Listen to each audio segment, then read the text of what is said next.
Buenas tardes para todos. Les damos la bienvenida a esta instancia de webinario que surge a partir a punto de partida de la mención que se hizo en el webinario anterior sobre plagio y a la polémica que se ha suscitado en torno a esta herramienta que está revolucionando a la sociedad y está provocando además un gran impacto por su aplicación en el ámbito educativo.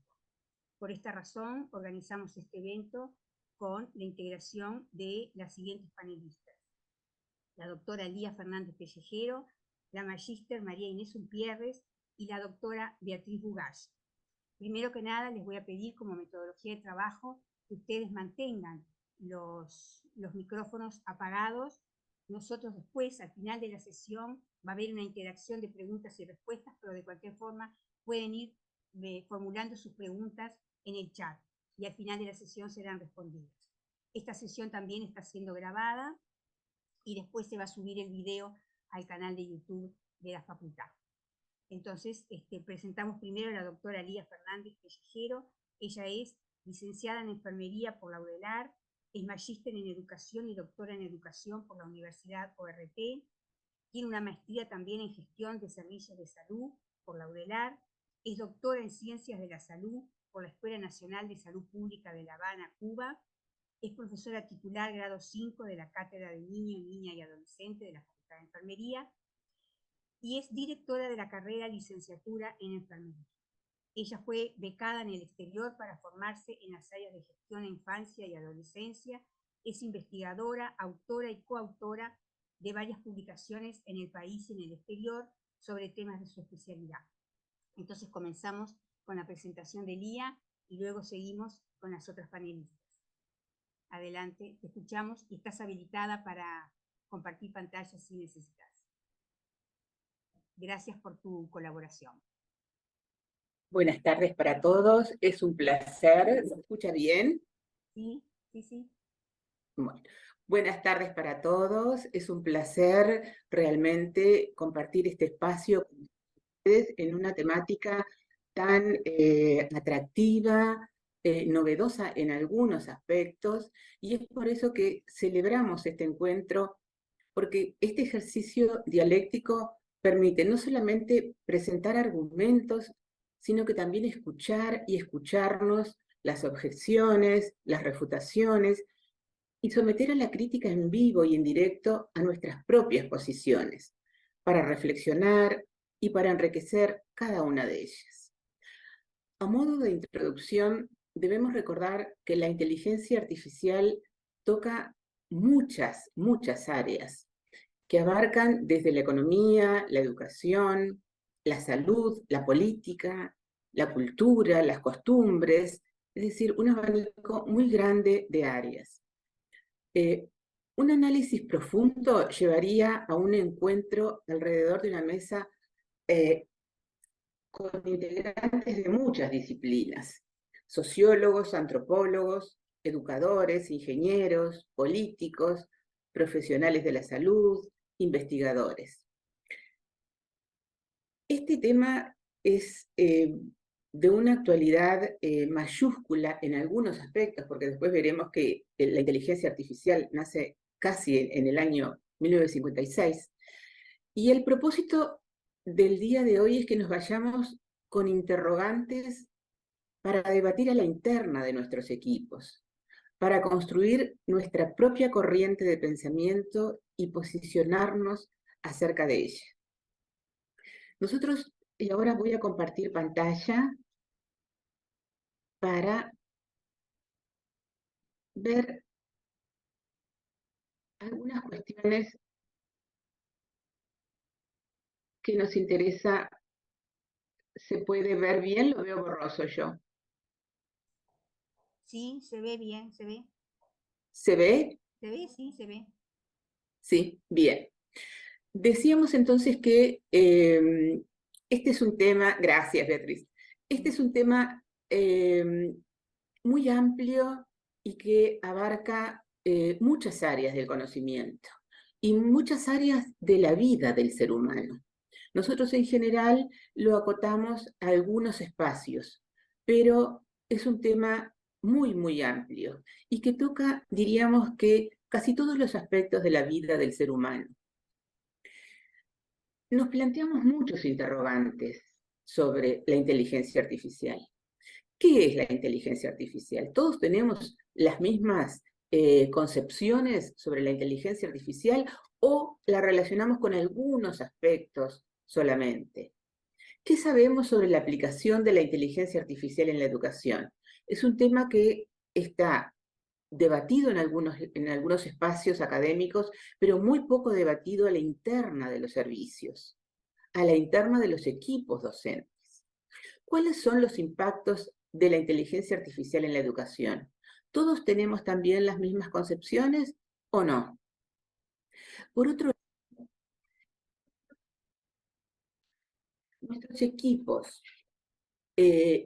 están todos ante la misma postura con la irrupción de la inteligencia artificial o no. De pronto pensamos que hablamos de los mismos temas, pero no estamos hablando sobre los mismos temas. Nos preguntamos también cuál será el límite que hay entre el estudiante y la inteligencia artificial en el sistema educativo, que es un tema que tanto preocupa fundamentalmente a los equipos docentes. ¿Cuál será la relación entre la inteligencia artificial y el aprendizaje? Ese es un tema solo para tener un seminario en particular. Nos preguntamos también, ¿nuestro sistema educativo está preparado para la irrupción de la inteligencia artificial? Sí, no, algunos tienen grandes temores, otros solamente ven los beneficios, otros ven solamente, en algunos ámbitos se plantean cuáles son aquellos aspectos negativos que puede tener la inteligencia artificial en los ámbitos, en el acto educativo fundamentalmente. ¿Cuáles son esos aspectos negativos que puede presentar la inteligencia artificial? Si no conocemos en sí qué es la inteligencia artificial, cuáles son sus derivados, cuáles son aquellas concepciones que manejamos entre todos de la inteligencia artificial, difícilmente podremos estar dilucidando en cuáles son aquellos aspectos positivos y cuáles serían los negativos. ¿Cómo prepararíamos a las instituciones y sus docentes para el mejor uso de la inteligencia artificial? ¿Cómo podemos estar identificando los errores de los distintos dispositivos? Porque recordemos que cuando hablamos de inteligencia artificial estamos hablando de una entelequia. Dentro de lo que es inteligencia artificial hay una cantidad de subdispositivos que nosotros utilizamos algunos. En realidad, si fuéramos a hacer un debate en profundidad, veríamos que la inteligencia artificial la estamos utilizando desde hace muchos años y en todos los aspectos, como mencionábamos, de la vida cotidiana. Un elemento que es fundamental y que debemos de preguntarnos también es, ¿nosotros sentimos que perdemos poder y control sobre nuestros roles con la inteligencia artificial? ¿Tenemos algún tipo de temor ante la inteligencia artificial por perder algunos de nuestros terrenos que hemos ganado? Esas son todas preguntas que debemos hacernos. ¿Y qué es lo que nos preocupa de la inteligencia artificial? Estos son elementos que debemos de poner en primer término sobre la mesa para poder llegar a algunos, no acuerdos, pero sí escenarios de discusión. A modo de introducción podemos decir que desde una arista totalmente científica, la inteligencia artificial es la simulación, ¿sí?, de los procesos intelectuales humanos mediante algoritmos integrados en un entorno dinámico y basado en datos. Esto ya nos da la pauta de que hay las múltiples disciplinas que integran esta área que estamos al día de hoy intercambiando. Nosotros estamos viviendo momentos históricos de grandes cambios que se suceden de manera muy acelerada y esto nos genera incertidumbres. En este contexto, el lugar que ocupa tradicionalmente la educación está siendo interpelado y por ello es fundamental propiciar espacios como este donde se promueva el pensamiento crítico, la reflexión colectiva y la escucha del otro. Es mediante la escucha del otro que vamos a poder crear nuestras corrientes de pensamiento, posicionarnos en ellas, reposicionarnos, discutir, aprender, intercambiar, crecer con la mirada puesta en la inteligencia artificial. Hasta el día de hoy, en muchos servicios, como mencionaba al principio, es un tema que no ha sido tratado. Es un tema sobre el cual hablamos, pero muchas veces el contenido no lo explicitamos, porque no estamos hablando todos sobre lo mismo. Hay algo que es muy importante en este intercambio y que es justamente la argumentación y la contraargumentación. Porque en esta época de tanta producción de conocimiento, han cambiado cuestiones que son muy importantes, como son, por ejemplo, la producción de subjetividades y las formas que tenemos de vincularnos. El debate sobre la inteligencia artificial cobró mayor fuerza a partir desde hace un tiempo, cuando surgió la tecnología del ChatGPT. Ahí fue cuando hizo una eclosión las discusiones sobre la inteligencia artificial. Pero la inteligencia artificial va mucho más allá de lo que puede ser el dispositivo GPT, que fue uno de los elementos que más, digamos, conmocionó a los equipos docentes, porque eso trajo aparejado una cantidad de preguntas sobre el impacto de este dispositivo sobre el acto educativo en sí. Este dispositivo, que fue el que detonó, digamos, las discusiones sobre la inteligencia artificial, se introdujo en la vida educativa con cuestiones que hasta ese momento eran cultivadas, eran un terreno propio de las comunidades educativas.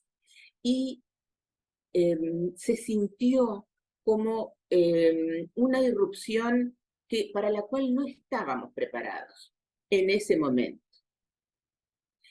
Y hubieron cuestiones tan relevantes como la generación del lenguaje, como la elaboración de textos, como la implementación de dichos textos, que hizo que se generaran una cantidad de discusiones basadas en el temor de lo que mencionábamos hoy, de que ya se nos salía de las manos aquellas cuestiones que nosotros habíamos cultivado y que eran un terreno propio de los docentes.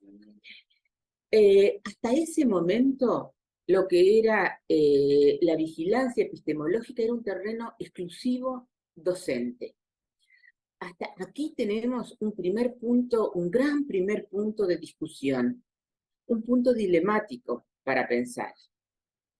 Ustedes saben que sobre la inteligencia artificial hay muchísimas posturas, ¿sí? Hay posturas que están basadas desde mirando los beneficios, otras posturas que están basadas mirando los riesgos solamente para el acto educativo de la inteligencia artificial.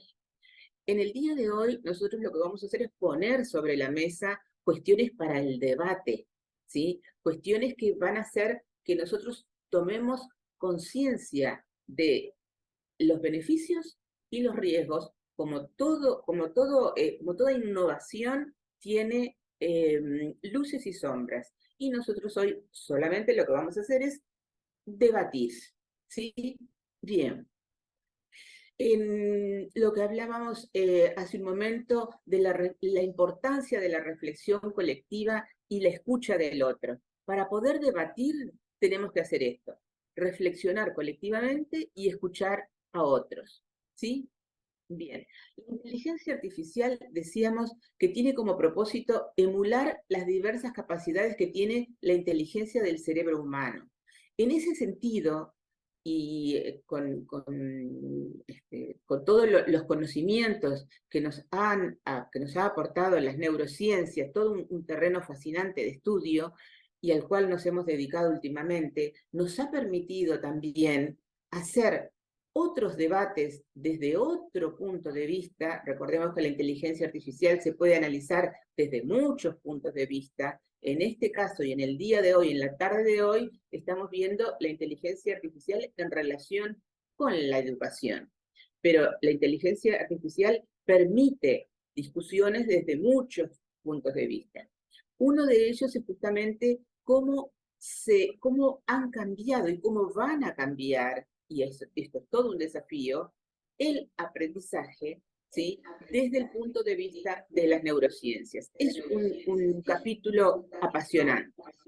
Entonces, por un lado podemos decir que la implementación de la inteligencia artificial en la educación puede ofrecer diversos beneficios en el proceso de aprendizaje y de enseñanza. En vista que entre las diversas utilidades que puede tener, que tiene, permite realizar un seguimiento más personalizado de la motivación de los estudiantes y los rendimientos académicos. Este es un elemento que se contrapone a una creencia popular que ha llevado a hacernos pensar que la inteligencia artificial va a desnaturalizar el acto educativo, que lo va a despersonalizar. Esto lo vamos a ir viendo entre las colegas y después vamos a dar apertura al debate. Si bien la inteligencia artificial, y cuando nosotros utilizamos determinados términos, es lo que lleva a esas concepciones, cuando decimos, por ejemplo, la inteligencia artificial permite la automatización y la simplificación de procesos de aprendizaje, en general se tiende a pensar en la despersonalización.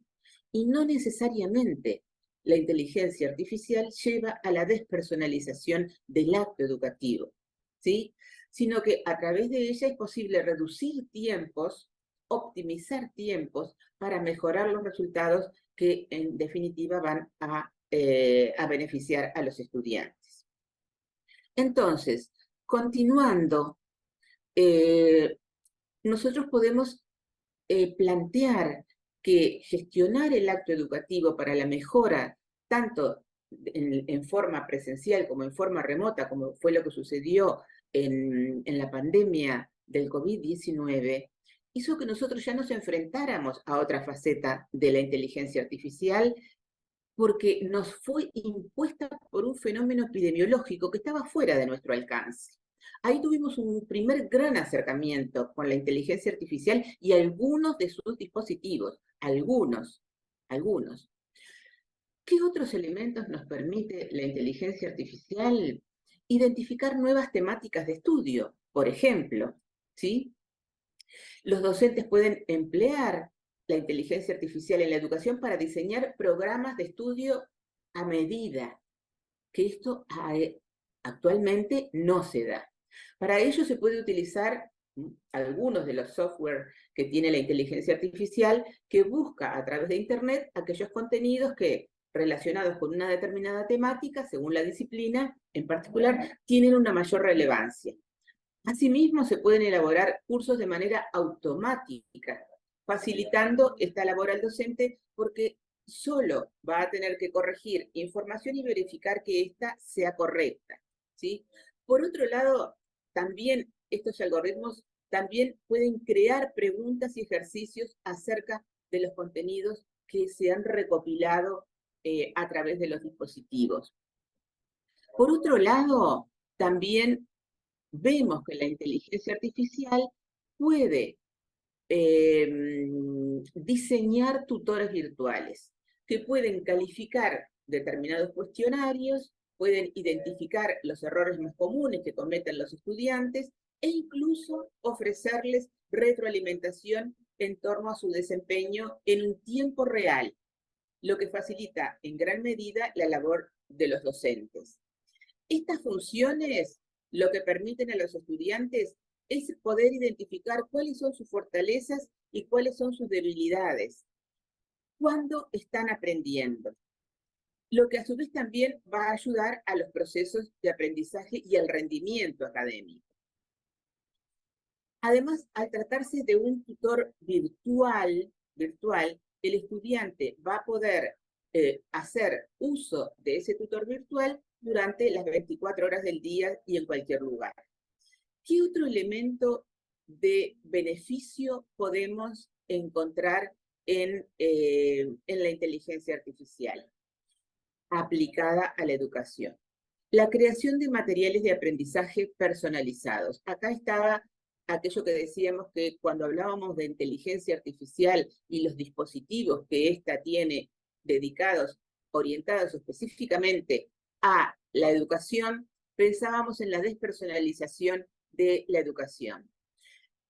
La inteligencia artificial permite elaborar contenidos educativos basados en diferentes ritmos y estilos de aprendizaje. Si partimos de la base que todos aprendemos de manera diferente, eso hay evidencia sobrada al respecto, ya lo sabemos desde hace muchos años, los estudiantes pueden contar con recursos educativos que se adapten más a la forma en la cual ellos asimilan mejor la información, pueden crear mejor el conocimiento.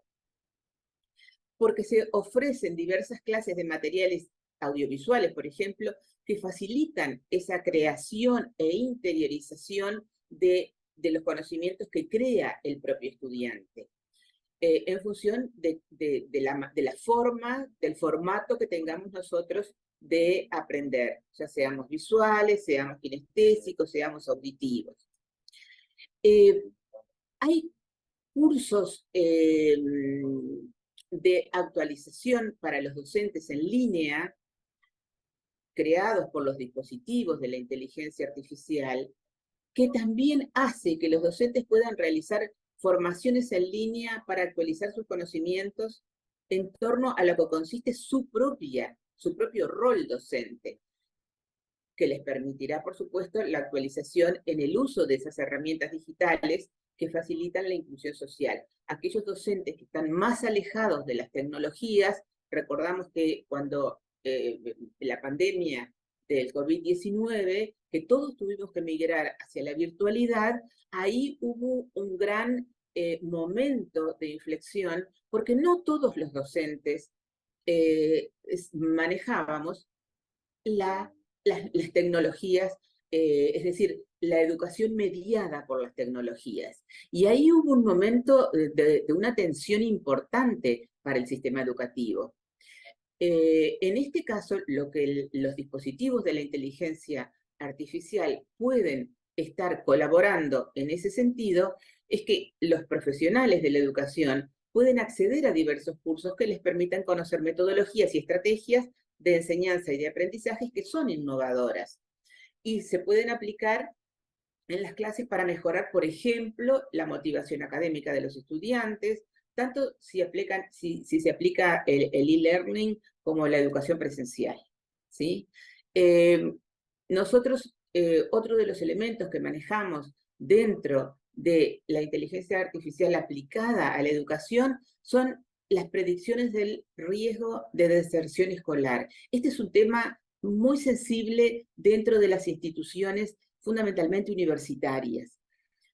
Mediante el análisis de los datos, la inteligencia artificial, recordemos el Big Data, ¿verdad? Ese manejo de un gran cúmulo de datos, se puede predecir la probabilidad de la deserción escolar, ¿sí? Y efectuar el seguimiento de los estudiantes que tienen mayor riesgo de abandonar los estudios. Que recordemos que en los primeros años de las carreras es cuando se da justamente la mayor desafiliación de las carreras. En este sentido, se puede aprovechar este tipo de información para diseñar estrategias de aprendizaje que les permitan trabajar de manera más individualizada, más personalizada, justamente con aquellos estudiantes que están en riesgo de desafiliación. mejorando la motivación hacia el aprendizaje de cada estudiante para estimularlos al no abandono, a la no desafiliación. Bien, si bien la inteligencia artificial puede generar controversias en el sentido ético, que después la colega va a manejar esa esfera, lo cierto es que puede ser utilizada para producir cambios muy significativos en lo que constituye la calidad educativa y el mejoramiento del desempeño de los docentes en las labores de enseñanza. Pensar y diseñar procesos educativos con el apoyo de las herramientas que nos ofrece la inteligencia artificial puede permitir llegar a más estudiantes con propuestas más diversas y más a medida. Es decir, reiteramos la personalización del acto educativo con la utilización de los dispositivos de la inteligencia artificial. Se puede reforzar la motivación, como decíamos, el compromiso con las experiencias de aprendizaje. Permite también, y es un tema no menor, la retroalimentación con el estudiante, que el docente, al tener herramientas que le permitan disminuir los tiempos que ahora empleamos en gestiones administrativas, le permite al docente tener más espacios de reflexión con el estudiante y más espacios de intercambio, más espacios de una retroalimentación que sea personalizada. Al día de hoy, esos elementos no se pueden cumplir en todos lados, ya que tenemos matriculaciones sumamente numerosas y ahora tenemos una despersonalización de la enseñanza, porque manejamos matriculaciones que son de miles de estudiantes. ¿Cómo hacen los docentes? ¿Cómo hacemos para poder llegar en forma personalizada y hacer una retroalimentación específica para ese estudiante? Al día de hoy, si ponemos realmente cuáles son nuestras dinámicas con los estudiantes al respecto, tendríamos que sincerarnos y decir que es muy difícil poder tener un acercamiento y sobre todo en algunos espacios de la malla curricular, se hace realmente muy difícil, sobre todo en aquellos años de las carreras en las cuales las generaciones pasan los 1000 estudiantes, ¿sí? Bien, otro de los elementos que se pueden entender como un beneficio de la inteligencia artificial es que el estudiante se hace más autónomo en la generación de la construcción de su propio conocimiento, ¿sí? Bien, ahora por otro lado nosotros tenemos que ver cuáles serían los desafíos que tenemos. No le vamos a llamar aspectos negativos porque, como decíamos al principio, primero tendríamos que ver de qué estamos hablando todos cuando hablamos de inteligencia artificial. Entonces, lo que vamos a hacer es ver cuáles son aquellas oportunidades que nos brinda la inteligencia artificial, que era lo que veníamos hablando, y cuáles son aquellos desafíos a los cuales nos enfrentamos con los dispositivos que nos oferta la inteligencia artificial. Los desafíos son muchos, son muchísimos también. Nosotros no podemos perder la relación docente-estudiante, ¿sí? Porque tenemos que cultivar los espacios de reflexión. No tenemos que enfrentarnos a no perder el sentido de comunidad educativa, que es justamente uno de los aspectos más ricos que tienen las instituciones cuando se constituyen en verdaderas comunidades de aprendizaje, donde se dan los mecanismos y el ambiente para que el acto educativo sea realmente productivo, y donde el estudiante está en el centro y donde el estudiante justamente aprende unos con otros, ¿sí? Donde dentro de esa comunidad educativa unos nos contenemos a los otros, ¿sí? Donde se aprenden cuestiones que solo el ser humano puede compartir, porque está mediada por las emociones, ¿sí? Por sentimientos. Entonces, eso es un gran desafío que debemos de tener en cuenta. Otro de los elementos que tenemos que tener en cuenta es justamente no profundizar la brecha de la exclusión educativa y no potenciar el aislamiento, sino la solidaridad intelectual. Estos son algunos de los elementos que nosotros hemos estado, y por lo acotado del tiempo, ya voy a ir finalizando para dar paso a los otros expositores. Cuando nosotros ponemos a modo de titular conclusiones, no son conclusiones, sino que son puntos de partida para el debate. Puntos de partida para el debate. Sí sabemos que la inteligencia artificial es un desafío transversal y mundial. Lo tenemos todos en todas las esferas de nuestra vida, como decíamos al inicio. En algunos aspectos los asumimos con mucha naturalidad.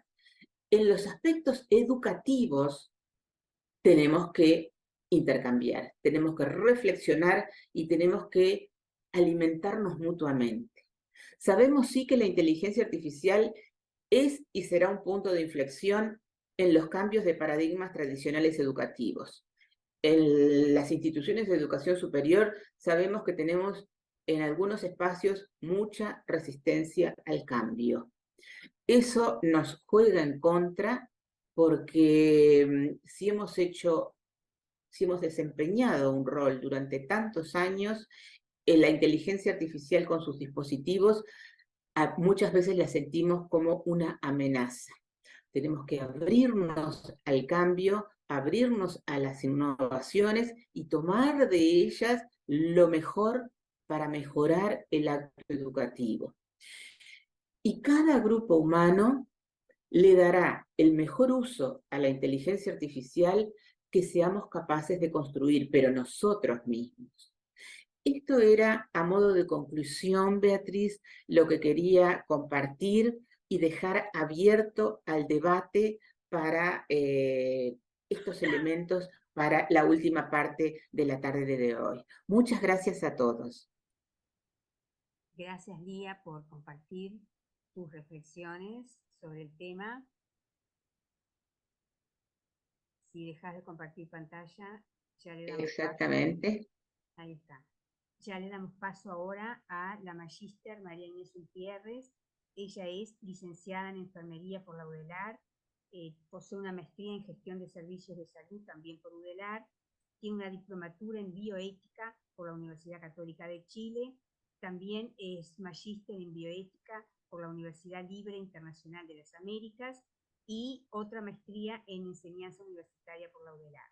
Es especialista en administración de los servicios de salud y de cuidados críticos de adultos, también por la UDELAR, profesora titular grado 5 de la Cátedra de Administración de los Servicios de Salud.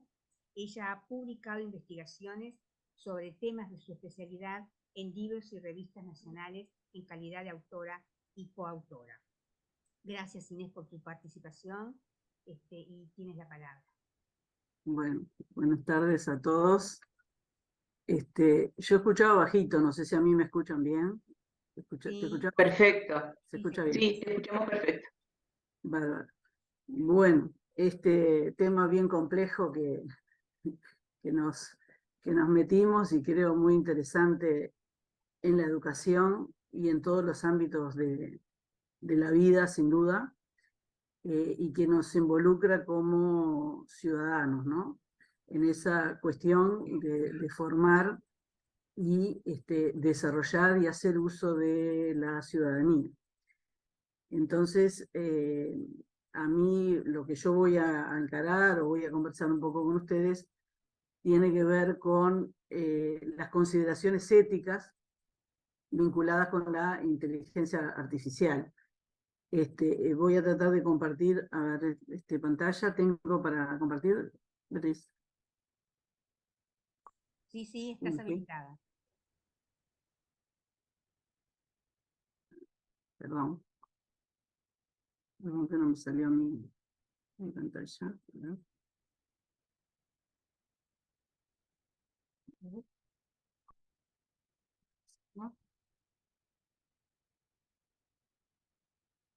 Estoy viendo mi escritorio, disculpen.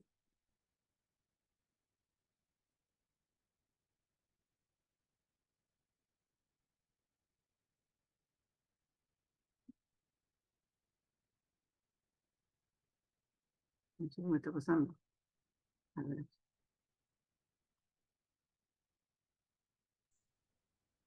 Ah, Tienes que tener el archivo abierto.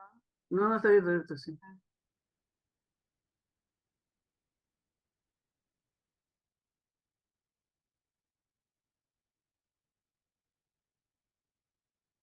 A ver, ahora. No sé por qué no me aparece mi escritorio solo.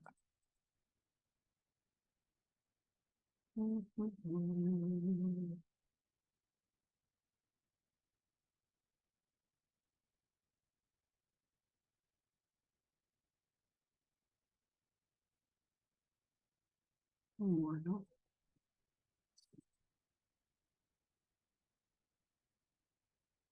¿Está abierto el archivo, Inés? sí, lo tengo abierto. No sé por qué no aparece el archivo ahí para compartir. Eso es lo que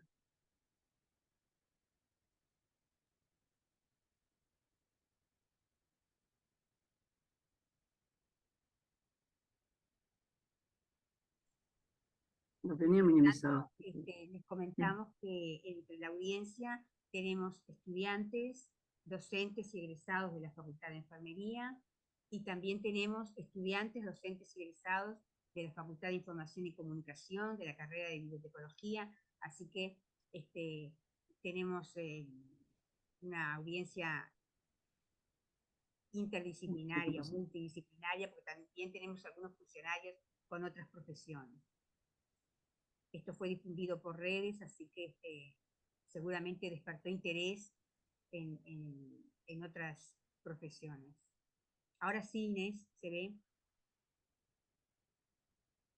Perfecto.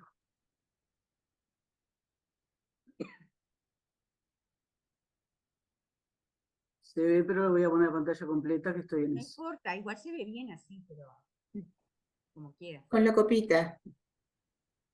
Sí, Más rápido. ahí está. Perfecto. Bien. Bueno, disculpen, disculpen la dificultad. Ajá.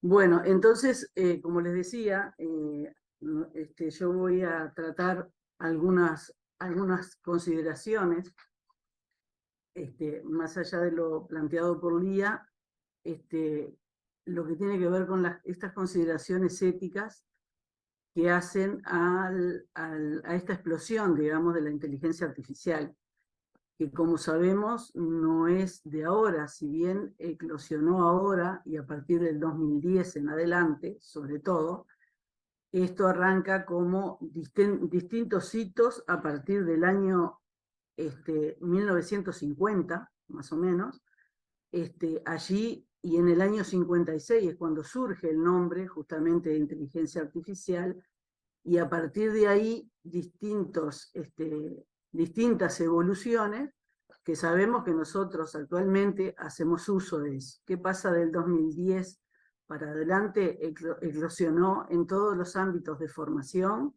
de la salud, de la economía, etc. Y eso nos hace cuestionarnos muchas cosas, ¿no? Entonces, un poco vinculado con lo que le pusimos justo al seminario,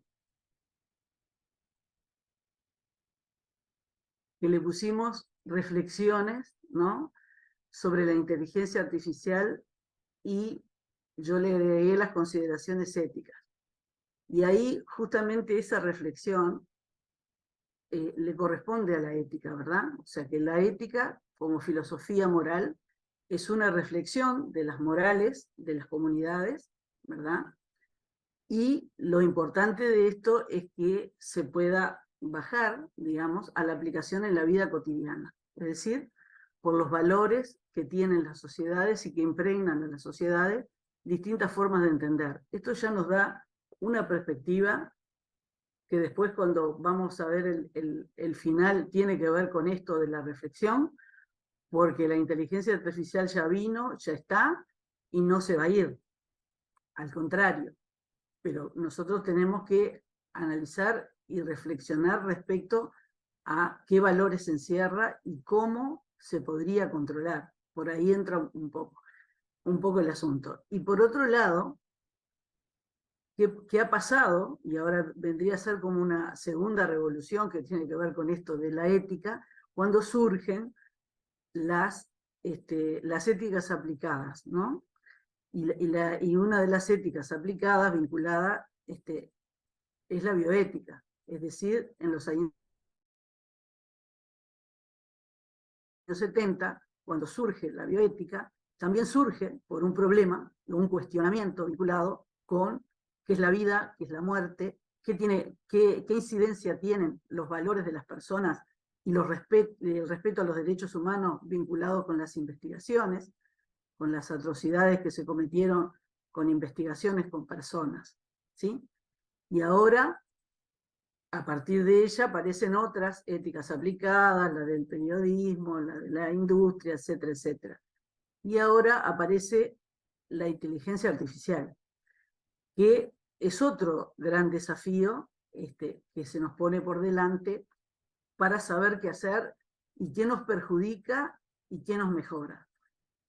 Y justamente la ética, y acá voy a citar porque me interesa mucho lo que plantea Adela Cortina, y tiene que ver con todo esto que nosotros decimos, nos va a cambiar la educación, sí nos va a cambiar, pero hay cuestiones que no van a cambiar, a mi criterio, y creo que son fortalezas de la formación, que tiene que ver con esta reflexión que tenemos que hacer, y ahí esta reflexión que hacemos como educadores, con los educandos, y los valores que están en esa interrelación. Y ahí algo importante que planteaba Adela y que a mí me parece clave, es cómo nosotros trabajamos en la formación de los estudiantes justamente para formar lo que ella denomina el buen carácter, es decir, aquellas predisposiciones para actuar bien. ¿Qué significa actuar bien? Actuar bien significa el respeto justamente de las personas, de los derechos fundamentales y de las libertades fundamentales de las personas, ¿sí? Por lo tanto, esa cuestión, que no es nueva, creo que acrecienta, o por lo menos es a mi criterio, la salida para trabajar en esto. Es decir, la inteligencia artificial y todo lo que nos aporta para las distintas ramas de la vida son todas fundamentales. Lo que sí tenemos que saber discriminar y saber analizar. Eso hace a lo que siempre apelamos, que es esto, a que las personas tengan un pensamiento crítico, que razonen, que discutan, y esa es la gran horizonte, digo yo, que todos tenemos que hacer con los estudiantes para que se pueda valorar qué es lo que me sirve y qué es lo que no me sirve de esto que me está ofreciendo, y sobre todo cuestionar porque estas tecnologías, obviamente que vienen tan abiertas como son, y es el humano que le pone contenido, ¿no? Y depende de esa mirada o intereses que puedan tener las empresas, es lo que podrá tener de contenido para trasladarnos a nosotros, al usuario, etc.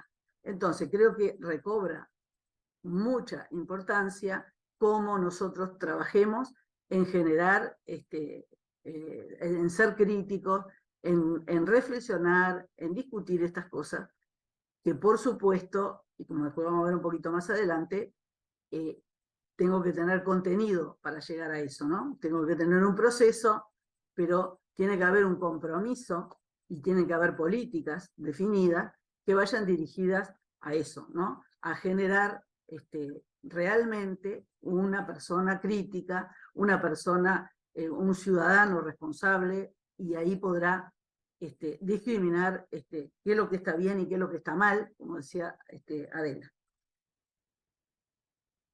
Bien.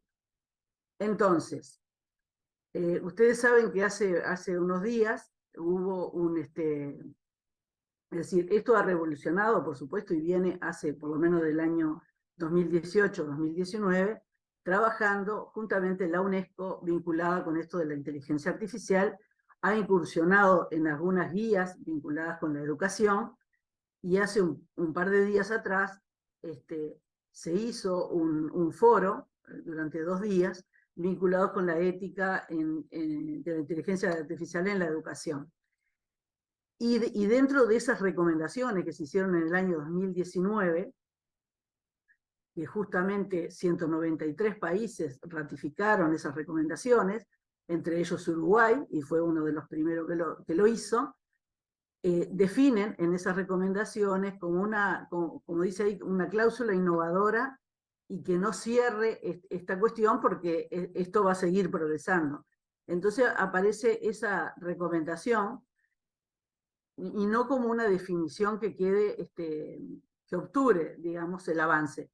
Entonces lo que plantean que son aquellos sistemas, la inteligencia artificial, con capacidad para procesar datos y asimilar, similares a un comportamiento inteligente.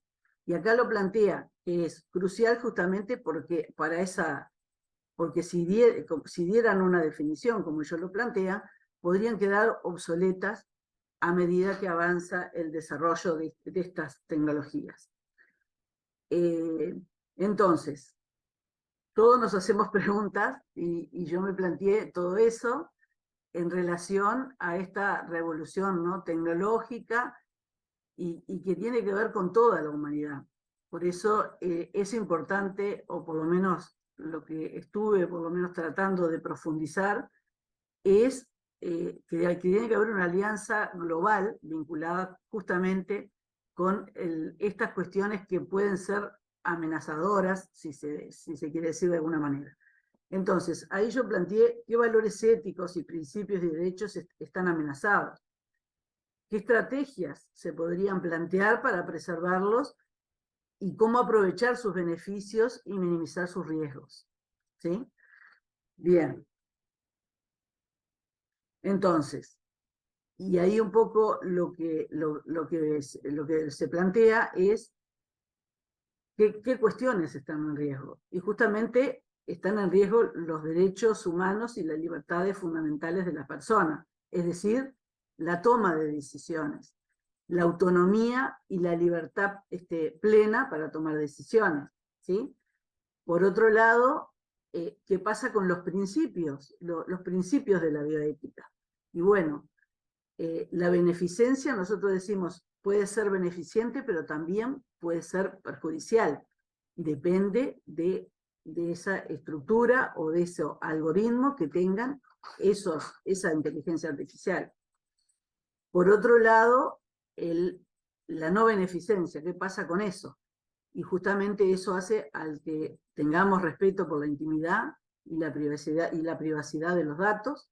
Por lo tanto, es muy importante ese resguardo que se pueda tener.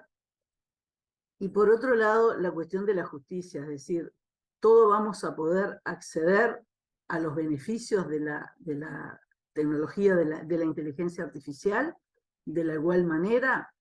Se podrán reducir las brechas digitales entre la humanidad, o seremos beneficiados unos más, otros menos, y ahí entra, bueno, la idea de justicia, es decir, cuál sería la equidad entre los seres humanos y si todos accederíamos de la misma manera, o sería una profundización de esa brecha digital que aún existe.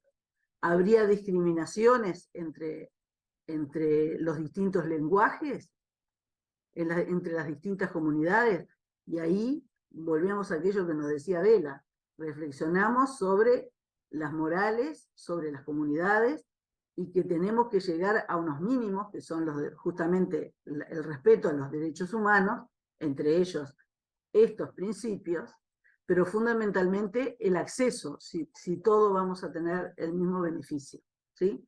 O si se manipularán los datos y no todos llegaremos con los mismos beneficios. Y ahí sería el desafío. Por lo tanto, también es importante eso que dice ahí, que de acuerdo a esos algoritmos que manejen las empresas, que manejan la inteligencia artificial, también podríamos pensar, o por lo menos ya se ha pensado, que podría estar esa información sesgada de acuerdo a intereses, ya sean económicos, políticos, éticos, de las personas que gestionan las empresas. Entonces, eso va en el orden de la vida toda, o sea, en el ámbito de toda la vida, pero también en el ámbito de la educación, porque ya hay determinados software que manejan los aspectos emocionales de las personas. O sea, que al manipular las emociones de las personas, podrían estar dirigiendo distintas tomas de decisiones o inclinando distintas tomas de decisiones en los ámbitos educativos, políticos, económicos y demás. Por eso es la importancia de la regulación y algunas otras cosas que están por acá. Entonces, en esto de los avances, y que la UNESCO ya viene trabajando, en el año 2019 aparecen como algunas guías vinculadas con la educación. Yo lo que traje fue lo que tiene que ver directamente con la educación, pero habla de todos los ámbitos, y plantea el velar por el uso ético, transparente y verificable de los datos y algoritmos educativos, y la inteligencia artificial, los datos y la gestión de la educación, y la promoción del uso equitativo e inclusivo de la inteligencia artificial en la educación. ¿Sí? Bien.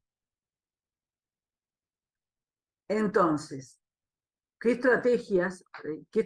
Bueno, decimos, la inteligencia artificial, con todo esto que ya venimos hablando, está para quedarse y nos brinda en todos los ámbitos de la vida, o nos promete el desarrollo de la humanidad.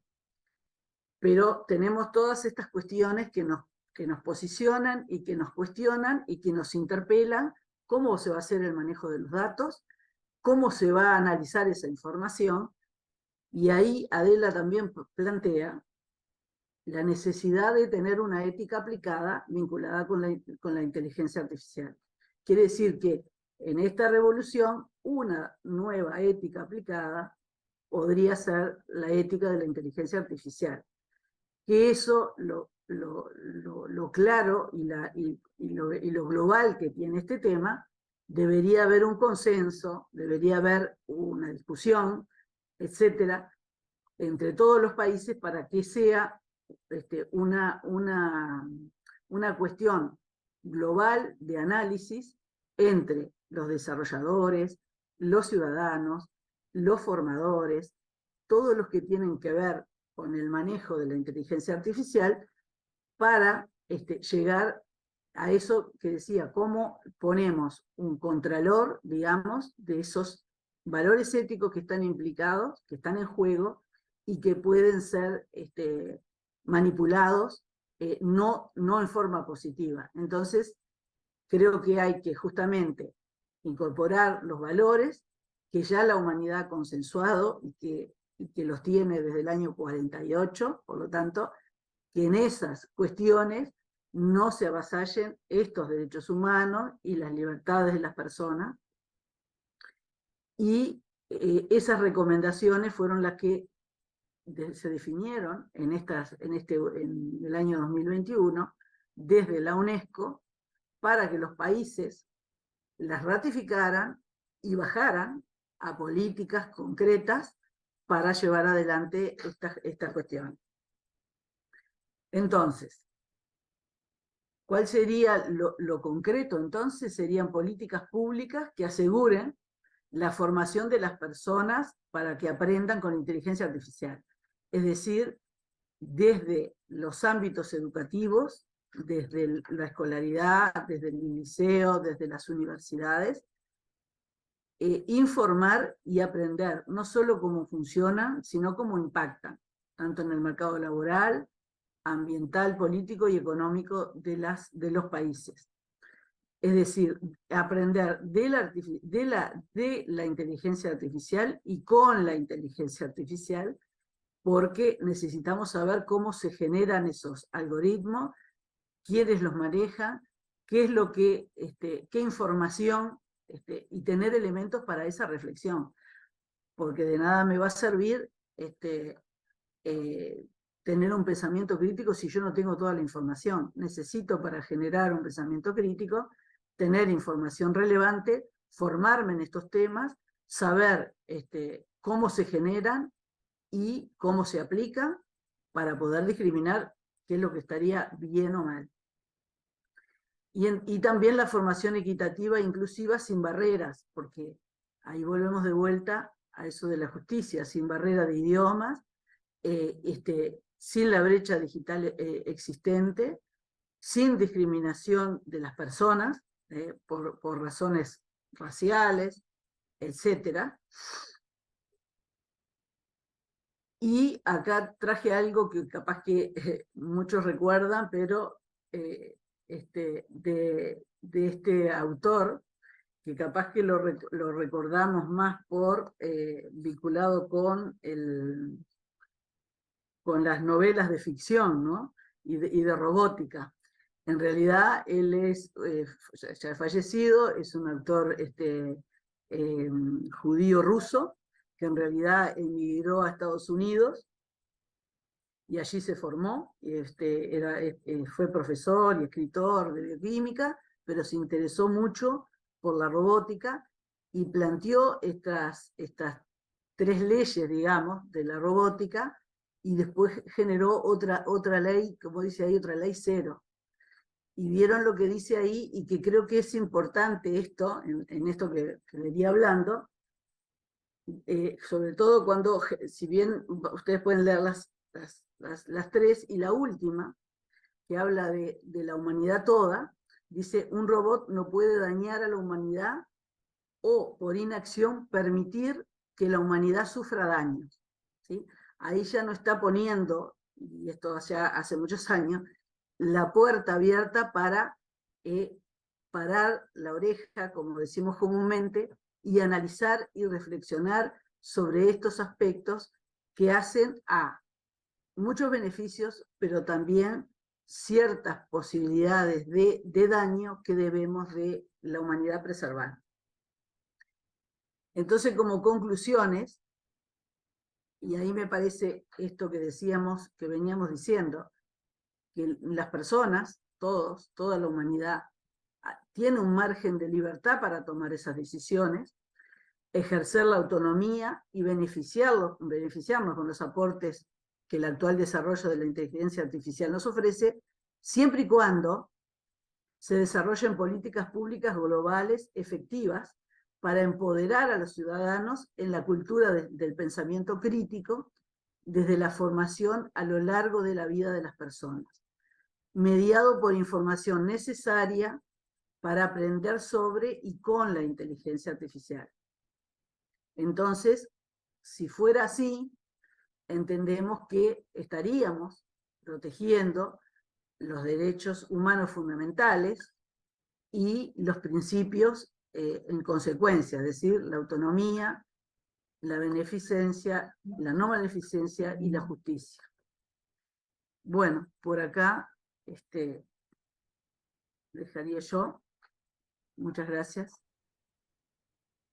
Gracias, Inés, por tus aportes. Ahora pasamos al abordaje, vimos un abordaje específico en la educación, las consideraciones éticas, y ahora vamos a abordar el tema desde el punto de vista jurídico, y para eso invitamos a la doctora Beatriz Bugallo. Ella es abogada por la Universidad de la República, posee un curso de especialización para profesores en Derecho de Autor por la Universidad de Mérida, Venezuela, es máster en Propiedad Intelectual y Nuevas Tecnologías por la Universidad de Alicante, España, es doctora en Derecho por la Universidad de Santiago de Compostela, España, profesora titular grado 5 en Derecho Comercial, encargada de la materia opcional Propiedad Intelectual en la Facultad de Derecho de la Universidad de la República, Es profesora de Derecho Comercial y Propiedad Intelectual en la Universidad de Montevideo y en la Universidad Klein. Autora de varios libros y artículos publicados en revistas nacionales y extranjeras, y es abogada consultora en temas de su especialidad. Gracias, Beatriz, por tu participación y te damos la palabra. Estás habilitada para compartir pantalla también. Muy bien. No voy a compartir pantalla. No. Primero que nada quiero agradecer la invitación y además, bueno, agradecer poder repetir la experiencia tan linda para mí de cuando estuvimos hablando de plagio y discutiendo, ¿no? Y conversando sobre el tema, me gustó mucho. Bueno, entonces quiero agradecer esta segunda oportunidad de compartir estas actividades que felicito. Y y decidí no compartir, no prearmar conceptos, porque como me tocaba hablar última, dije, aquí me da la posibilidad de ser más específica, ¿no? A tono con inquietudes, porque uno a veces elige lo que, sobre todo desde mi perspectiva jurídica, puede ser un poco ajeno. Bueno, en definitiva, tengo una serie de cuestiones muy, muy concretas para plantearles, en las cuales he insertado algunos de los comentarios que escuché de las dos excelentes y tan específicas exposiciones que hemos compartido, que hemos escuchado. Bueno, pero aún antes de mis comentarios, quería decir dos cositas como punto de partida, es decir, mis comentarios son desde el derecho y desde mi especialidad dentro del derecho, y desde la experiencia en educación, porque algunos de los planteos y preguntas las tengo pensadas bien específicas desde nuestra realidad de la educación. Bueno, y lo segundo, que también a manera de prevención de lo que me vayan a escuchar, lo hago también, hago mis comentarios desde el entusiasmo por la tecnología. Yo soy una entusiasta por la tecnología, no solo por estudiarla, no solo por estudiarla desde la perspectiva legal, sino tengo un prejuicio favorable, ¿no? Un prejuicio favorable para todo esto que nos ofrece el mundo moderno, ¿no? Y la evolución.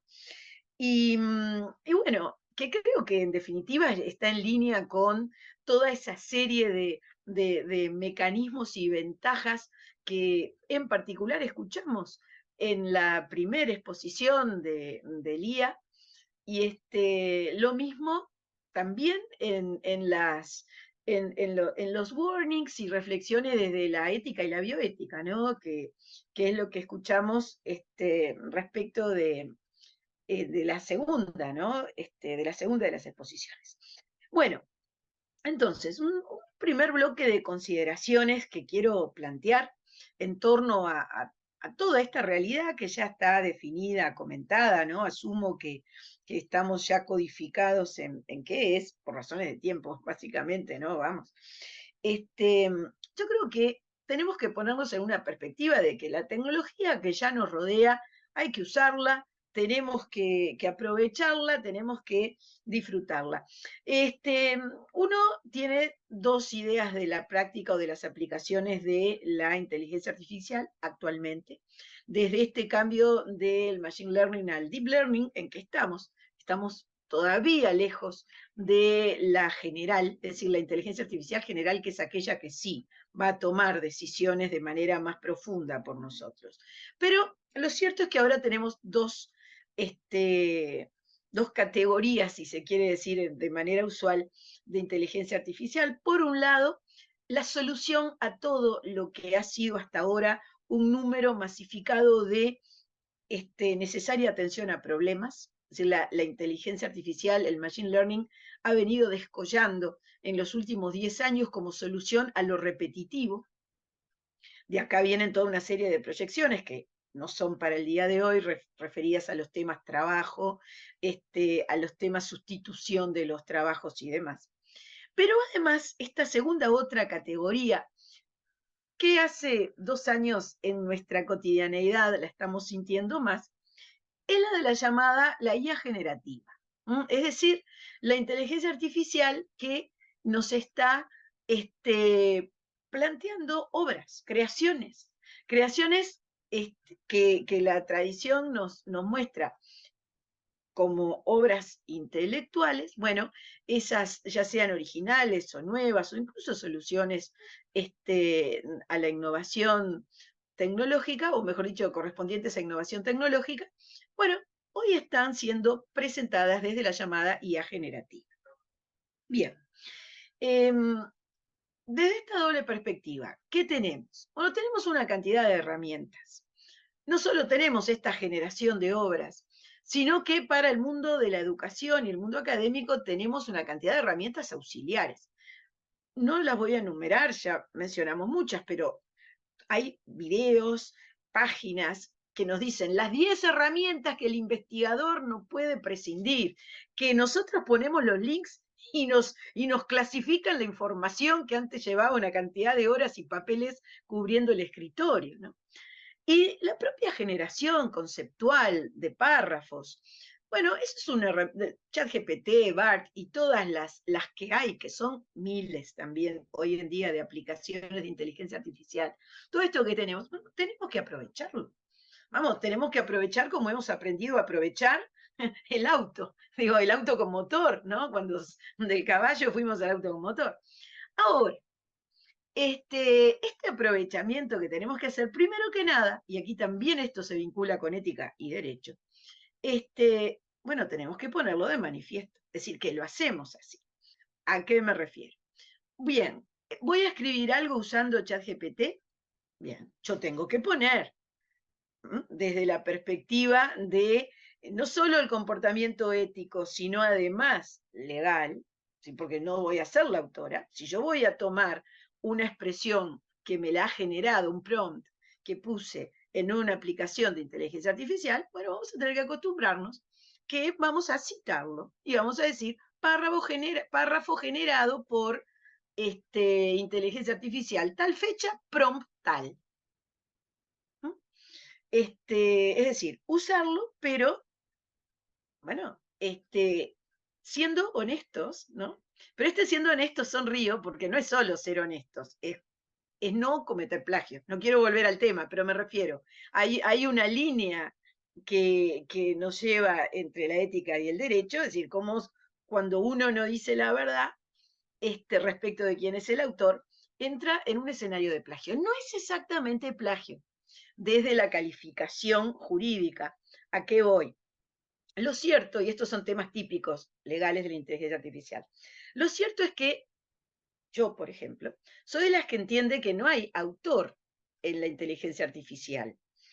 ¿Por qué no hay autor? Porque no hay persona física, no hay una mano que condiciona una creación. Es decir, los mecanismos de la aplicación de capas a los datos que han sido etiquetados, que en definitiva esto es el machine learning y termina también consagrando el deep learning, esto no significa que haya una cabeza que movió una mano que dio lugar a una obra intelectual.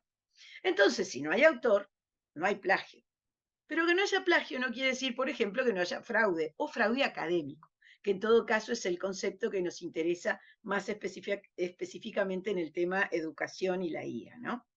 Entonces, bien, un punto que tiene que ver con una cuestión legal, utilización de la IA generativa en aspectos culturales y en el escenario de la universidad.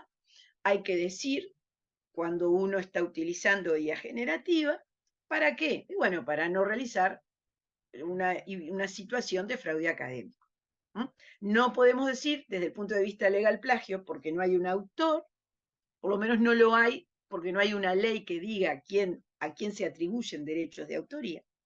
Pero, bueno, eso es un elemento para manejar y tener presente. Cuando yo digo no hay una ley por la cual se atribuya algún tipo de derechos de autoría, es porque nosotros partimos de la base del autor, derecho humano, persona física, eso no hay en la inteligencia artificial, pero puede venir el legislador que diga, se va a atribuir la responsabilidad por lo que tenga lugar en la aplicación de la inteligencia artificial bueno, a un operador, a la empresa generadora de la aplicación, a un conjunto. que pueda llamarse personería informática, que se habla de la generación de esto, sobre todo desde la perspectiva del derecho europeo. Yo no sé a quién, no lo tengo claro personalmente, ese es un tema de política legislativa respecto del tema IA, pero hoy no hay. Es decir, de modo que esto lo estoy diciendo como para distinguir respecto de lo que no tenemos. Así que hoy, no fraude académico, si vamos a utilizar o vamos a entender cómo se utiliza la IA generativa en el ámbito de generación de texto, por ejemplo, esto tiene que estar presente. Otro tema relacionado con el uso, que está bueno que aprendamos, que promovamos y que aprovechemos de las aplicaciones de la inteligencia artificial, tiene que ver con una referencia que hacía desde la mirada ética Inés, cuando hablaba de los temas, los problemas de los sesgos, en la aplicación de los programas, de las aplicaciones de la IA en general. ¿Qué son los sesgos? Bueno, la apreciación de sesgos en lo que produce una aplicación de inteligencia artificial tiene que ver con que ante una expectativa de, digamos, de un pronunciamiento de equilibrio, vemos que hay una inclinación hacia cierto tipo de solución. Sesgos, ¿no? Ese tipo de sesgos derivan de los datos que se cargan y del etiquetado que se realiza. Y estos sesgos no quieren decir manipulación en un sentido necesariamente malintencionado. Los sesgos muchas veces derivan de la realidad, ¿no? De los temas de la realidad que se reflejan en ciertos datos. Hay sentencias ya de esto y de aplicación de procesos de la IA con problemas en los datos que se han entrenado. Les puedo contar algún caso que por si les... Hay muchos, ¿no? Pero por ejemplo, hablando de sesgos, son bastante conocidos las situaciones de 3 sentencias en Estados Unidos, en distintos estados, sobre un mismo tema de aplicación de IA muy interesante, que es cómo sobre la base de los datos de personas en el sistema penal, ¿no? Por haber delinquido, y respecto de las cuales hay que tomar una decisión. Un juez tiene que tomar una decisión sobre ejecución de pena pensando en si va a delinquir o no. Se generó hace unos años de esto, 5, 4, ¿no? Un software de IA que daba información respecto de la probabilidad que esa persona, respecto de la experiencia y las situaciones, bueno, pudiera volver a delinquir, y sobre la base de esta información tomar una decisión ese juez, ¿no? Relacionado con habilitar una libertad provisional, en cuánto tiempo, ¿no? Por ahí viene este tema. Una información obviamente cargada con muchos datos de experiencias y demás. ¿Qué habían notado? Habían notado que a la población carcelaria de color, con mucha más frecuencia, estaba siendo de mucha exigencia, en definitiva, el resultado de la sentencia sobre la base de la información de la inteligencia artificial. Investigado esto, ¿qué había sucedido? Había sucedido que utilizaban los datos de un estado en los cuales la proporción real de la población de color en ese estado y en esos condados, digamos, dentro del estado, era muy superior a la población blanca, por decirlo rápidamente. Entonces, claro, si eso lo trasladan a un estado americano en el cual la población de color proporcionalmente es inferior a la blanca, claro, daba un porcentaje de probabilidad de reincidencia mucho mayor. Esto es el típico tema de sesgo relacionado con un problema de praxis en los datos, y que, si bien obviamente era una situación muy negativa, esto fue iniciado por 2 de las personas que tuvieron que sufrieron, digamos, esta decisión equivocada y ganaron los juicios, las apelaciones, ganaron todo, ¿no? Pero digo, es decir, se corrigió al momento de haber reclamado. Pero digo, eso no fue un tema intencional. Estos sesgos Y puse un ejemplo de lo que hay pronunciamientos. Hay otros, hay uno en Italia en particular relacionado con temas de derecho laboral, hay otro muy interesante en Bélgica relacionado con temas de tributarios, ¿no? Y de cumplimiento de ciudadanos. Pero ¿qué voy? Estos sesgos y estos problemas, ¿cómo se han tratado de solucionar? Lo cierto es que no ha habido sentencias y con temas tan complicados en los últimos 2 años, en este sentido.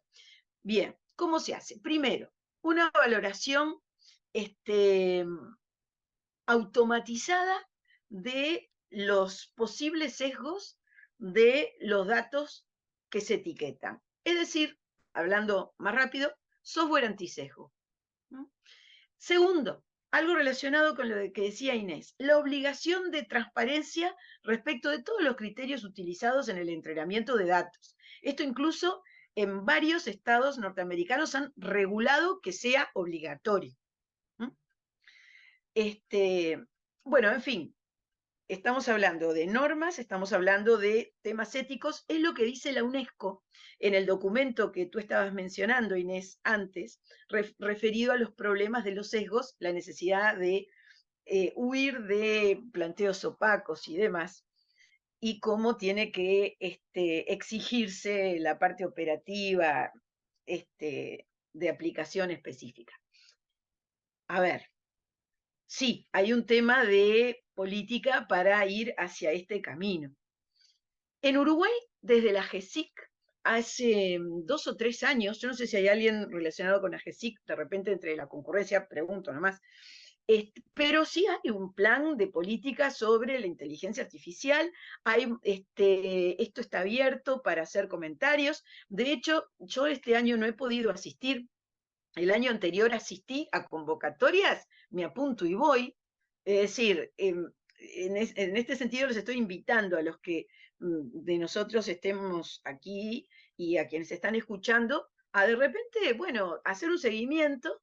Todos estos procesos en todos los países han sido bastante abiertos, ver si hay una actividad, concurrir. Eso es importante, ¿no? Más allá de las valoraciones que hagamos y de la traída a tierra en educación que hagamos. Bueno, no me quiero extender mucho en este tema porque quiero avanzar.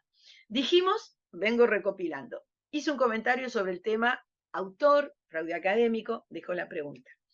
Otro comentario sobre el tema sesgos, pero esto fue una tentación de lo que dijo Inés que me incorporé para hablarlo. Pero me parece interesante su planteo. Por eso yo quería hacer medio reacción con lo que dijera. Es un tema brutal el tema sesgos. Desde este mundo que estamos rodeados de datos, se imaginan que la calidad del etiquetado y del dataset que se utilice pasa a ser clave, ¿no? Para los neuroderechos y todo este mundo de nuevos derechos que todos los días estamos escuchando. Bueno, vamos. Autor, sesgos. Esta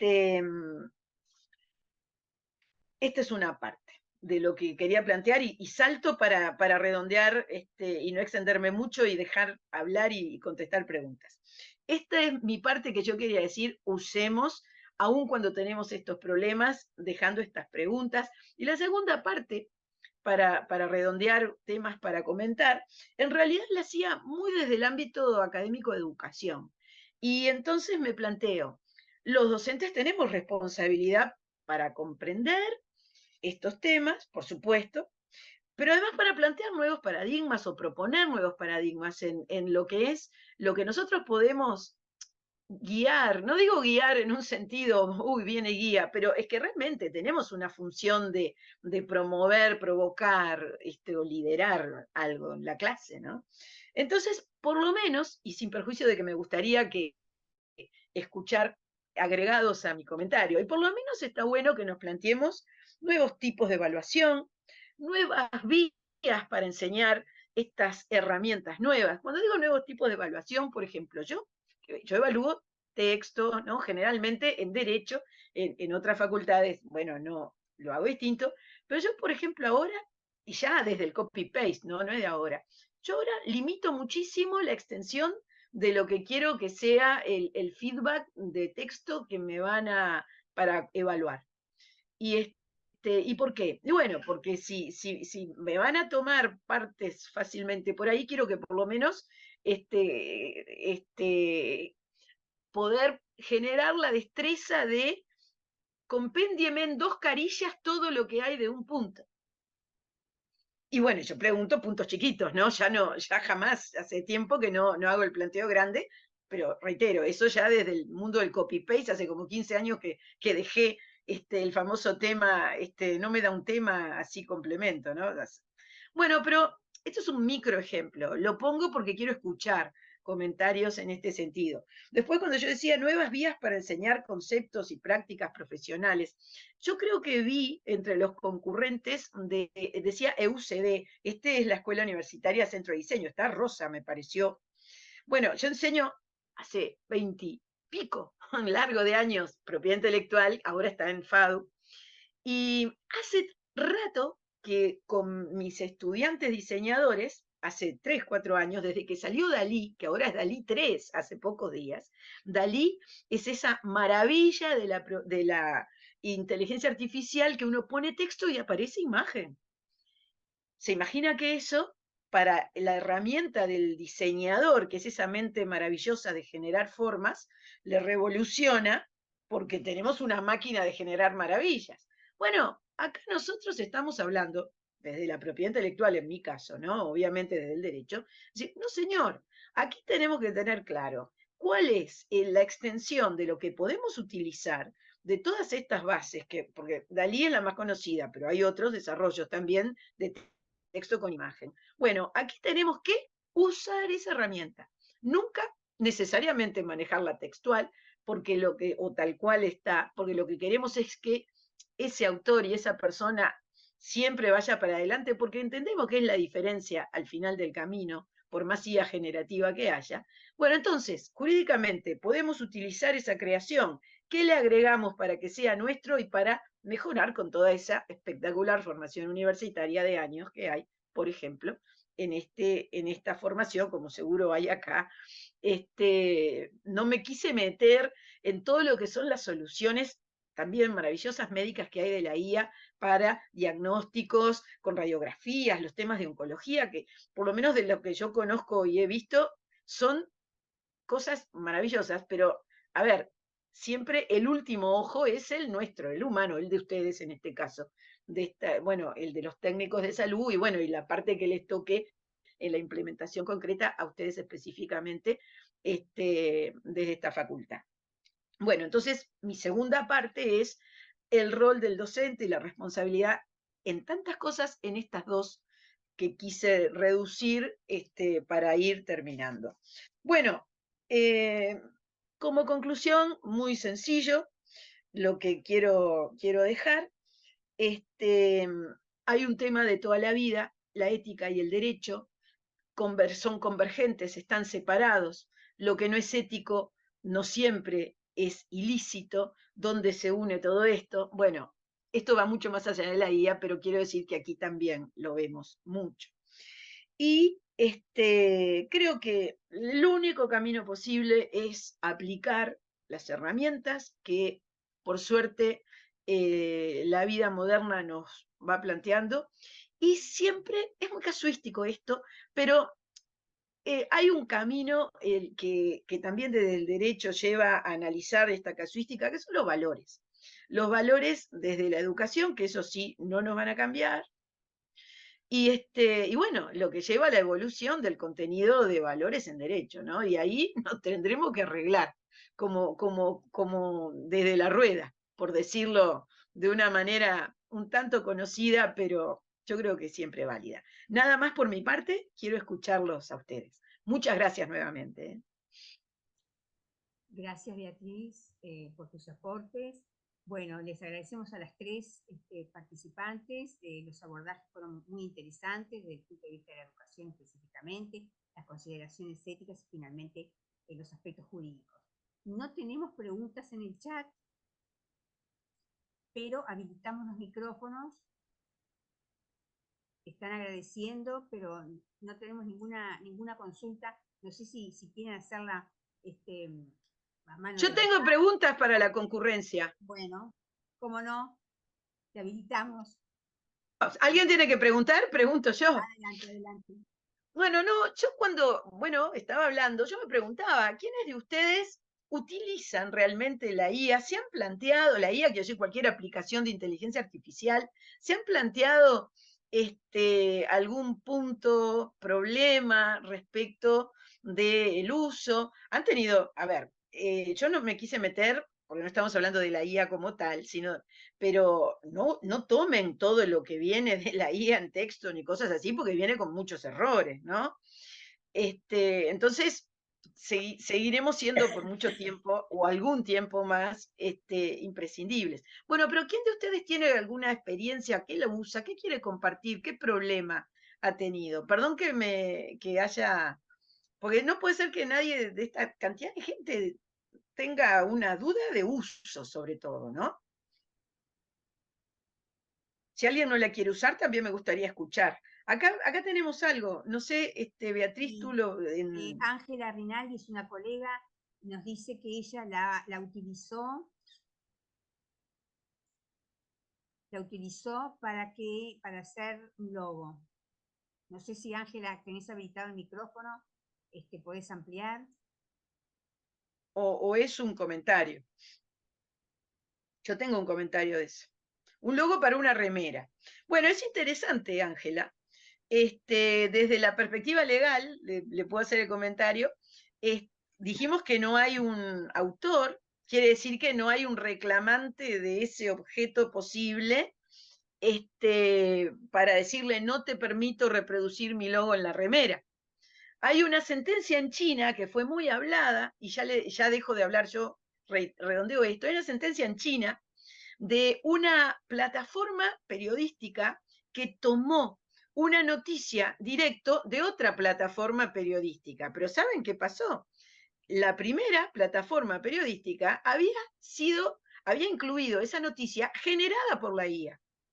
Entonces, en realidad se queja la empresa de la primera plataforma de la otra diciendo, yo tengo derecho porque usted utilizó una parte que yo había colgado. Y el otro le contesta, ¿qué derecho tiene si no hay autor? Entonces, al final, me hizo acordar por el tema del logo, bueno, al final, la sentencia esta en algo muy polémico dijo, tiene derecho el primero porque no existe una base legal que tiene el derecho el primero. Pero bueno, así vienen los problemas y las soluciones. No digo más porque vi que está la mano levantada de Lía y hay más comentarios acá en el chat. Sí, Lía tiene la mano levantada, adelante. Sí, Beatriz, si querías hacer alusión a los chats, no tengo ningún problema, espero, no sé cómo estamos de tiempo. No hay problema con el tiempo, tenemos tiempo. Bien, bien, bien. Yo lo que quería hacer alusión es a un elemento que mencionó Beatriz y es con respecto a Dalí.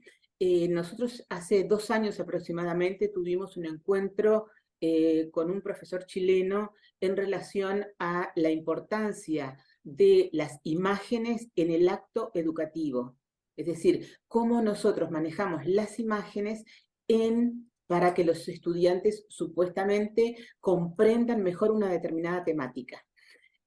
Cuando profundizamos en la elaboración, en el uso de la imagen, nos dimos cuenta que no teníamos aquello que tantos decimos, que tenemos en cuenta los saberes previos del estudiante, y utilizamos imágenes que nos son heredadas, es decir, nosotros heredamos determinadas imágenes, como puede ser, por ejemplo, voy a poner un ejemplo específico para que se entienda. En niño, niña y adolescente, en pediatría se utilizan determinadas gráficas, ¿sí? Determinados esquemas para que el estudiante pueda identificar en qué estadio se encuentra en relación al crecimiento y al desarrollo un niño. Pero para que el estudiante pueda asimilar ese gráfico, tiene que tener conocimientos previos sobre determinadas coordenadas, por ejemplo. Y nosotros como docentes no lo tenemos en cuenta eso. Ahora lo que estamos trabajando, y justamente Beatriz lo trajo a colación, es con Dalí para ver cuáles son aquellas imágenes más amigables para que los estudiantes puedan comprender justamente cómo relacionar el crecimiento y el desarrollo de un niño con una determinada imagen.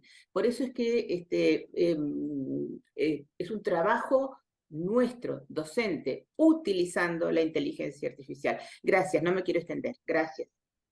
Gracias, Lía. Tenemos otra mano levantada, pero antes había unos comentarios en el chat que quizás quedan ahí en los comentarios nomás. Araceli Otárola, que es docente de acá de la facultad, dice: muy productivo los aportes para desarrollar opinión acerca del tema, beneficios y riesgos. Otra colega, que es Rosa Branca, que es del Centro de Diseños, dice que le preguntó a la inteligencia artificial en cómo cuidar un limonero y fue muy escueta la respuesta y limitadísima. No me conformó, dice, tuve que buscar otras fuentes. Yo creo que cuanto más detallada es la consulta, más específica y más detallada también es la respuesta. Creo que viene por ahí, no sé si alguna tiene algún comentario para hacer sobre eso. Después Fabiana Delfino, que también es otra colega de Ciencias Económicas, dice que en lo personal, desde la biblioteca, utiliza el chat GPT para corroborar trabajos finales académicos. Dice que le brinda descriptores y usa el ideogram.ai para crear imágenes para las redes sociales. Eso también es otra aplicación. Yo, hablando de fuentes, quería comentar una anécdota relacionada con eso.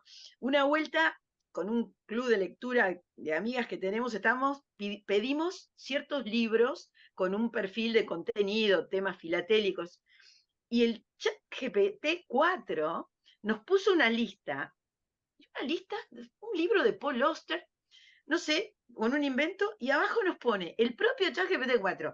Este libro no existe, solamente fue un invento para decir cómo hubiera sido un libro de este tema si hubiera sido de Paul Auster.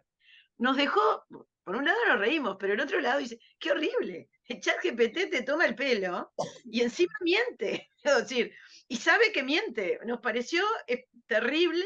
Por eso ahora cuando vi ese comentario, perdón, hablando de bibliotecas, me pareció un poco warning también decirlo, porque además no era nada gracioso nuestra pregunta era un dato concreto, pero fue de las experiencias chapetegianas más insólitas que he tenido. Perdón, no sigo hablando. No, está bien. Sobre ese tema que planteaba Fabiana, Aguirre, que es otro colega, pregunta cómo lo usa para corroborar los trabajos. Quizás Fabiana quiera ampliar. Y mientras tanto, un último comentario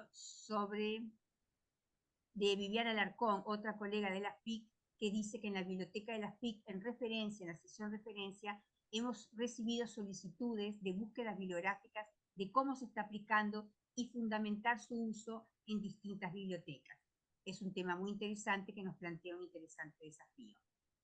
No sé si Fabiana quiere ampliar algo, y si no, pasamos la palabra a Mariana Mujico, que es docente de la Facultad de Enfermería, que tiene la mano levantada. Adelante, Mariana. Hola, ¿qué tal? Bueno, muchas gracias por esta actividad, realmente ha sido muy interesante y un tema que es cierto que viene resonando mucho desde hace bastante tiempo.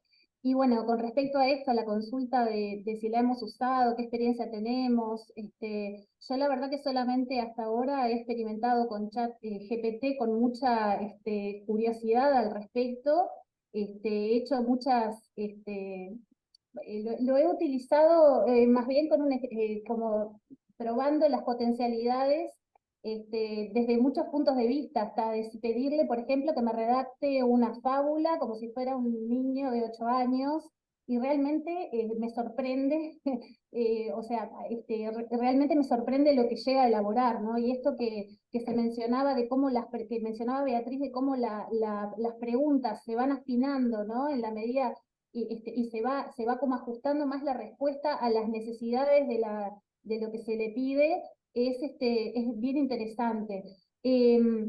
Por un lado, el uso que yo le he dado más ha sido de repente en traducciones, en este momento me encuentro haciendo un curso de aula invertida, que la bibliografía es en inglés, y bueno, y justamente es un tema que capaz que no es el que yo estoy más habituada a leer en inglés, entonces hay algunas oraciones que de repente me generan duda, y me ha resultado mucho más precisa la traducción de ChatGPT del inglés al español que la del traductor de Google, en ese sentido.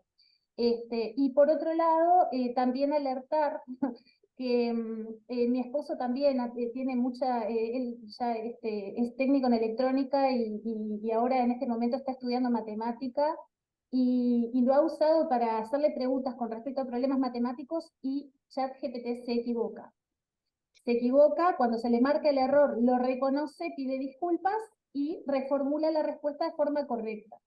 Pero como se detectó en eso, también puede ser con otros temas, ¿no? Y otra limitación que le encuentro a ChatGPT, que en realidad tiene sus ventajas en la educación, es que no cita autores, ¿no? Entonces, eso me parece que está bueno porque es una forma también, esto, ¿no? De si le pedimos a un estudiante que elabore un texto donde se pide que traiga ideas de autores, y bueno, es fácil detectar cuando es algo que puede no ser.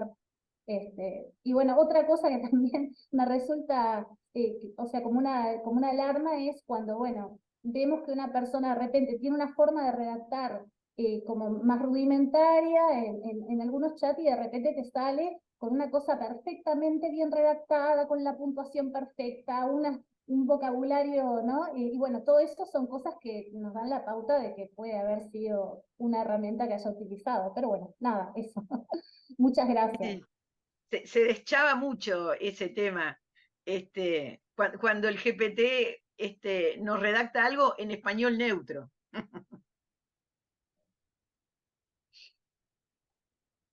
Bueno, no tenemos más comentarios en el chat, ni manos levantadas, nadie quiere participar. Acá Viviana nos dice que ha utilizado el Perplexity de inteligencia artificial probando con cuestionarios para aplicación de un taller de historia oral, y pudo comprobar que no trae referencias. Sí, es esto un tema. BART, el de Google, por lo menos trae links, y de alguna forma a mí me parece más fiable. Yo había contratado el GPT-4 y dejé, porque al final, primero, tenía errores, me molestaba y ni siquiera tenía fuente ni de link. Entonces, yo creo que esa es una de las cosas que uno tiene que afinar. Perdón, Beatriz, tú a mí me haces callar, ¿eh? No, para nada, está muy bien. Tenemos una consulta de Sebastián García, que es docente de acá de la Facultad. Adelante, Sebastián. Bueno, buenas tardes. Disculpe que no puedo encender la cámara por el momento, pero muy atento a las intervenciones de las profesoras, y muchas gracias por también a ti y al equipo en realidad por traer estos temas que los estamos conviviendo y a veces por agenda o por diversos otros motivos no los podemos encauzar.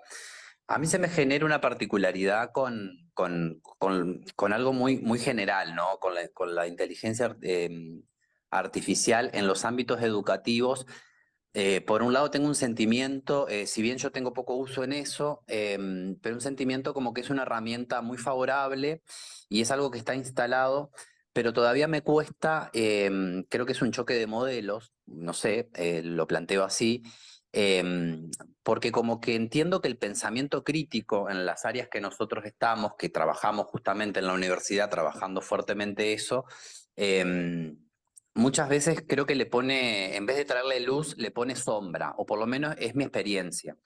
Y desde ese lugar, no sé si yo lo hablo en general, las docentes, las profesoras que quieran responder, me preguntaría qué estrategias de enseñanza nosotros podemos estar, porque hoy en día, en mi caso, que soy docente en Facultad de Enfermería, me encuentro con este tema ya instalado y lo corro de atrás. y lo corro muy lejos y cansado porque no llego.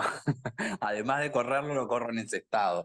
Entonces, para sintetizar bien la pregunta, es, bueno, ¿tenemos estrategia, hay un camino marcado que nosotros tengamos que estar ahí, quizás que poniéndolo arriba de ciertas mesas, ¿no? Para discutir, porque también el avance en cuanto a tecnología es de una forma, que creo que está promocionado por el mercado, sin duda, pero es de una forma donde a veces nosotros no llegamos tarde hablando el uruguayo. Un poco era esa mi intervención, además del agradecimiento, y si no es mucho, también me genera un tema, y lo agrego con, que creo que Inés lo planteó, la profesora Umpierres, con la brecha y las desigualdades, porque esto nos vuelve a posicionar en otra de las tantas cosas donde en los ámbitos de educación, digo porque es el tema puntual, ¿no? En la educación, y se genera una brecha, ¿no? Una brecha que nos separa, digo que nos vuelve a poner en esto, ¿no? Por un lado clase A, por otro lado clase B, eh, y bueno, y con los beneficios y los contras que cada uno en principio tendría, además en el acceso a la información, el derecho a estudiar, bueno, y diferentes cosas. Bueno, muchas gracias y por acá me quedo. Gracias, Sebastián. Acá Fabiana, que utilizaba el chat en biblioteca, en la parte de referencia, ella responde que que ella corroboraba los trabajos finales de académicos y dice que le funciona para revisar ortografía y gramática, pero no es capaz de encontrar plagios y además recomienda información a modo de tesauro. Y hay una pregunta de otro colega, Ariel, que plantea que el chat GPT-4 pregunta si está conectado a la web, porque el 3 no está. Pero no sé si alguien tiene la respuesta para esa consulta. De mi experiencia, yo no soy informática, pero todos operan sobre la web, ¿no? El acceso a la aplicación del BART y del 3 es gratuito y el 4, hasta donde yo sé, es pago. Es lo único que le puedo decir de diferencias. Pero todos son online porque es como levantan los datos, ¿no? En ese sentido, conexión a la web, Ariel. Ah, ¿no está el 3? ¿Y el 3.5? Porque yo lo entiendo por ahí, pero bueno, como es,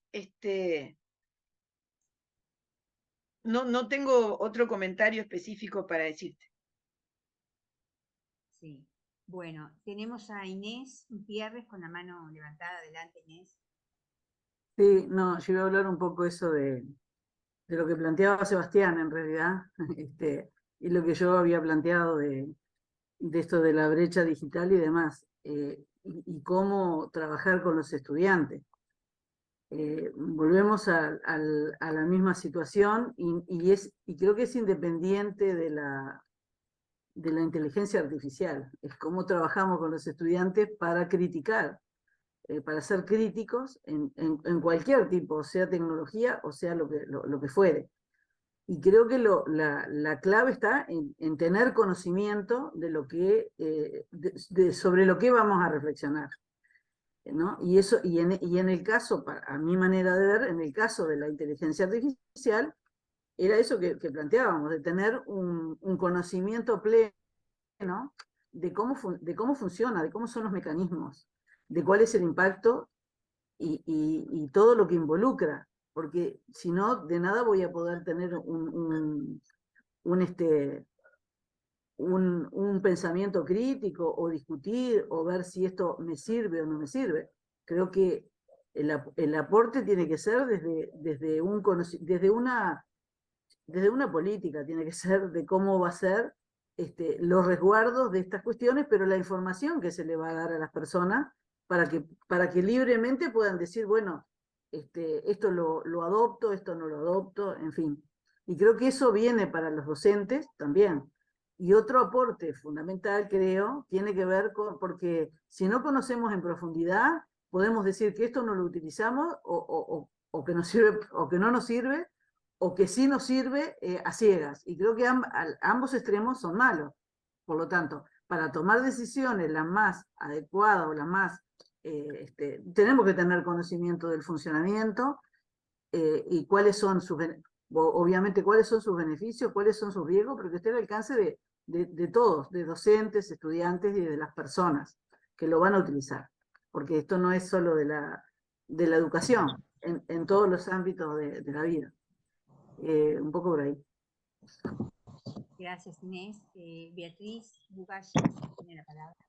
Sí, quería hacer también un comentario relacionado con esto mismo, el tema brecha y eso. Yo creo que aquí hay una clave tecnológica, que es la posibilidad de acceso digital. Porque yo recuerdo de mi experiencia de recursos de estudiar de hace años, ¿no? De hace 30 años, pre-mundo digital masivo, ahí sí teníamos una brecha brutal, porque acá tenemos los libros que tenemos y tenemos el acceso geopolítico que tenemos. Entonces ahí uno tenía que buscar recursos para ir a estudiar allá, ¿no? Decía, New York, a Londres, a Madrid, pero ir allá. Y entonces yo a lo de estrechar brechas le tengo bastante fe al tema IA, en el sentido de que, por supuesto, es estudio, hay todo un tema de desafío de meter cabeza, pero en un mundo de acceso libre, yo creo que estamos un poco más cerca de cosas, ¿no? Incluso hasta de trabajar desde acá para allá, ¿no? Que eso nos abre una cabeza de mercado de un tamaño reducido, inevitable, que nos genera, claro, no se olviden que yo soy de derecho comercial, entonces siempre estamos con esta cabeza, mercado, acceso, cada cual tiene su... Entonces, por ese lado, y desde el tema político, política pública, quiero decir, obvio, ¿no? Yo creo aquí, de nuevo, la clave es que la puerta esté abierta, ¿no? Que es lo que ahora es más fácil o por lo menos es menos imposible con el tema digital. Cultura de acceso a lo básico y sobre todo tecnología de poder llegar. Porque a mí, más allá de eso, después que me digan mucho por dónde tengo que ir y dónde tengo que ir, me da mucho miedo. Yo, la puerta abierta y tener lugares para saber por dónde ir. No sé, quería agregar también esta mirada desde otro contexto, probablemente, pero bueno, después de todo, para eso estoy, para agregar esa mirada, ¿no? Nada más. Bueno, muchas gracias. No hay más solicitudes de intervención, no hay comentarios en el chat. No sé si alguien quiere plantear algo más, si no, ya daríamos por finalizada esta instancia. Les agradecemos mucho la participación de todos, que nos hayan acompañado. Y ahora, para que queden nuestros registros, como siempre decimos, les vamos a pedir si pueden abrir sus cámaras y sacamos algunas fotos.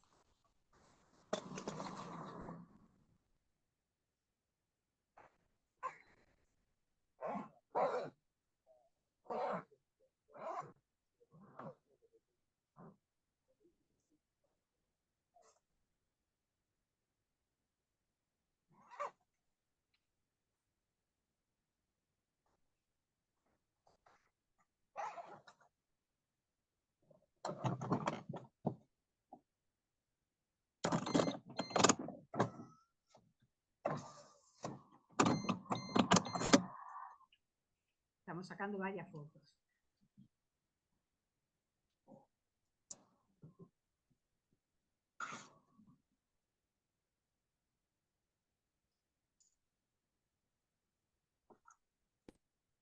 Bueno, entonces, para los que consultaron por los certificados, a partir de mañana o pasado, ya se los estaremos enviando. Esperamos para noviembre, tenemos un último webinario, todavía no les voy a decir el tema, pero vamos a hacer la difusión cuando tengamos concretada la fecha.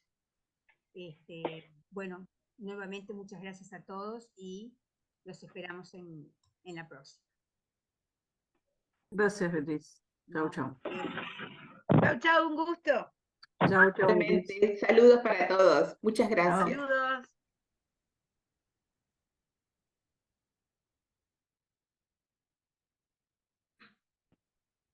uno lavado bien, jabonado para poder pagar la pensión. Por ahora no. Tiene que ser 350 lo que se pueda. Igual para la próxima